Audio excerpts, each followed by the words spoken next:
Kisah Batu Kerbau dan perdamaian antara Marga Saraan dan Marga Angkat. Namun seperti biasa, sebelum kita melanjutkan video ini, saya harap para legend menekan tombol subscribe agar kami tetap semangat menyajikan video-video menarik selanjutnya. Batu Kerbau terjadi karena adanya ketidakjujuran dan saling menghargai antara sesama manusia. Berawal dari seorang Marga Saraan dari Lepu atau Kampung Saraan meminang putri dari Pertaki atau Kerajaan Angkat yang memiliki paras cantik, tapi memiliki kekurangannya itu tidak bisa berjalan. Sebelum acara pernikahan yang nantinya berlangsung, keluarga Marga Angkat mengajukan syarat kepada Marga Saraan, yaitu apabila Marga Saraan akan membawa putri Marga Angkat ke rumah Marga Saraan, maka tidak boleh membiarkan sang putri berjalan kaki, melainkan harus diangkat sampai ke tujuan. Setelah syarat disanggupi oleh Marga Saraan, maka acara pernikahan antara Marga Saraan dan putri Marga Angkat yang bernama Putri Nan Tampuk Mas pun berlangsung. Singkat cerita, Marga Saraan pun membawa Putri Nan Tampuk Mas ke kampung Marga Saraan dengan cara diangkat sebagaimana syarat yang diajukan. Setelah berminggu-minggu Putri Nan Tampuk Mas berada di rumah Marga Saraan, namun Putri Nan Tampuk Mas tak pernah keluar dari kamarnya. Keluarga Marga Saraan pun curiga kepada Putri Nan Tampuk Mas.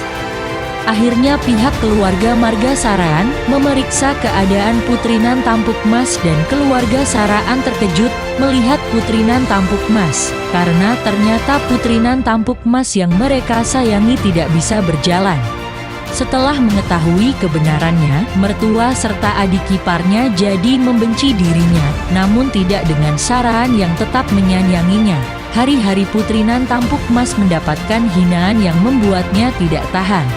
Akhirnya Putri Nan Tampuk Mas pergi dari rumah Marga Saraan dengan ditemani seekor anjing, menuju ke rumah orang tuanya. Mendengar cerita Putri Nan Tampuk Mas, keluarga Marga Angkat menganggap semua ini sebagai hinaan, dan akan berperang melawan Marga Saraan, karena tidak terima melihat apa yang dialami Putri Nan Tampuk Mas. Saraan yang mendengar berita tersebut merasa takut dan mendatangi keluarga Marga Angkat untuk meminta maaf. Keluarga Saraan pun harus memberikan 7 ekor kerbau kepada Marga Angkat sebagai bentuk perdamaian. Namun yang baru diserahkan hanya 6 ekor, dan 1 ekor lagi dianggap hutang. Hari berganti hari, bulan berganti bulan, dan tahun berganti tahun, namun hutang tersebut tidak dibayar. Suatu saat Marga Angkat pesta besar yang harus menyembelih 7 ekor kerbau, tapi kerbau yang tersedia hanya 6 ekor. Marga Angkat menagih hutang 1 ekor kerbau kepada Marga Saraan, lantas Marga Saraan menganggap ini suatu penghinaan karena Marga Saraan sudah menerima Putri Nan Tampuk Mas apa adanya. Dengan terpaksa Marga Saraan menyerahkan 1 ekor kerbau yang diminta Marga Angkat. Dengan susah payah kerbau tersebut ditarik ke kampung Marga Angkat, tetapi kerbau tersebut melawan.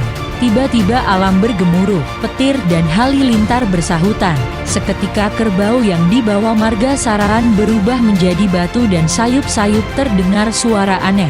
Hai cucuku, karena pertikaian ini, maka kerbau ini kujadikan batu sebagai bukti perdamaian di antara kalian. Di bawah batu ini mengalir air jernih yang tak pernah kering, walaupun musim kemarau. Kalau ada keturunan kalian yang sakit, minumlah air ini, dan bersihkanlah diri dengan air ini, agar ada keseimbangan dan kesehatan. Semenjak kejadian itu dinamakanlah batu itu menjadi Batu Kerbau dan nama desa itu menjadi Bantun Kerbau. Menurut cerita di atas, Batu Kerbau terjadi karena adanya ketidakjujuran dan saling menghargai antara sesama. Semoga kita bisa mengambil pelajaran dari kisah di atas.